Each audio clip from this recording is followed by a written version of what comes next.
Good morning guys. आज मैं आप लोग के लिए क्लास 12th की एक बेहतरीन पोएम एंड एपिटाफ लेकर के आई हूँ जो कि वॉल्टर डी ला मेयर ने लिखा है। तो हम लोग स्टार्ट करते हैं आज की अपनी पोएम। पहले मैं वॉल्टर डी ला मेयर के बारे में आपको कुछ बताना चाहूँगी कि वॉल्टर डी ला मेयर का जो जन्म हुआ है वो 1873 को हुआ है और उनकी डेथ 1956 में हुई है। इनका जो बर्थ प्लेस है वो कैंट इंग्लैंड में है और इन्हें हम चाइल्ड पोएट के नाम से भी जानते हैं क्योंकि इन्होंने बच्चों के लिए बहुत ही इंटरेस्टिंग स्टोरीज़ जिसमें सुपर नेचुरल एलिमेंट्स हैं वो सब लिखी हैं। इनके कुछ इम्पॉर्टेंट वर्क्स हैं songs for children and peacock pie जो कि वर्ल्ड ऑफ ड्रीम को एक्सप्लेन करते हैं, डिपिक्ट करते हैं। और इनको जो है क्वीन एलिजाबेथ सेकंड की तरफ से ऑर्डर ऑफ मेरिट से सम्मानित किया गया था 1953 में। तो आज जो उनकी पोयम है एन एपिटाफ उसको हम लोग बहुत ही अच्छे से और डिटेल में पढ़ने वाले हैं।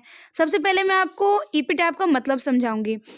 एपिटाफ का मतलब होता है शिलालेख। जैसे किसी की डेथ हो जाती है तो उसकी कब्र के पास एक पत्थर बनवाया जाता है। उस पत्थर पे बहुत सारी चीज़ें लिखी रहती हैं, उसका नाम लिखा रहता है या फिर कुछ इम्पॉर्टेंट लाइंस लिखी रहती हैं।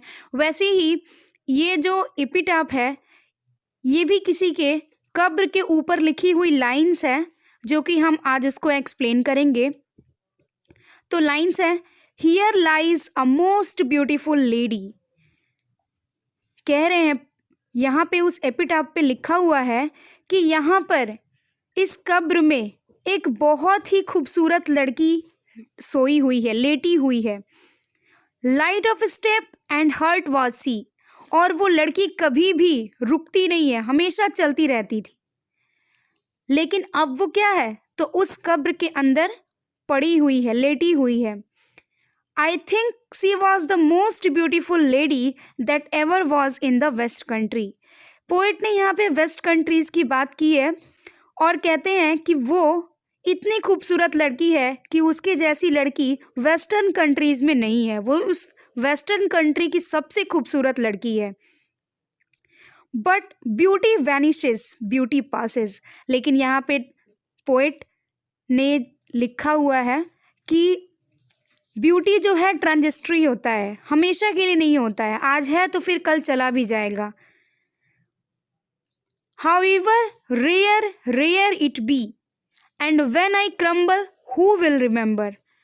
और उस एपिटाफ पे ये बातें भी लिखी हुई हैं कि ये जब मैं ख़त्म हो जाऊंगा, यानी कि जब वो पत्थर ख़त्म हो जाएगा तो उस लड़की को कौन याद करेगा।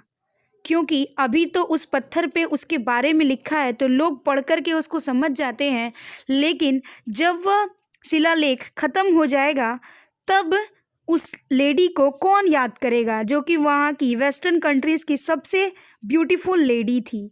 This lady of the western country. यही कह रहा है यहाँ पे कि ये जो औरत है जो वेस्टर्न कंट्री की सबसे ब्यूटीफुल लेडी है उसको कौन याद करेगा जब मैं ख़त्म हो जाऊँगा, जब मेरा अस्तित्व ख़त्म हो जाएगा।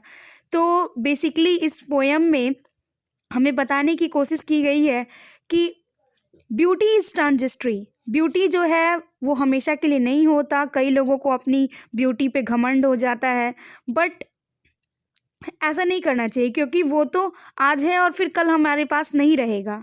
क्योंकि हमारे पास, हम ह्यूमंस हैं तो हमारी बहुत सारी एजेस आती हैं, स्टेजेस आते हैं लाइफ में, जैसे कि infancy, then childhood, then adolescence and then adult, and हम यंग भी रहते हैं, फिर हमारा बुढ़ापा भी आता है। तो इस तरीके से हमें अपनी ब्यूटी पे घमंड नहीं करना चाहिए।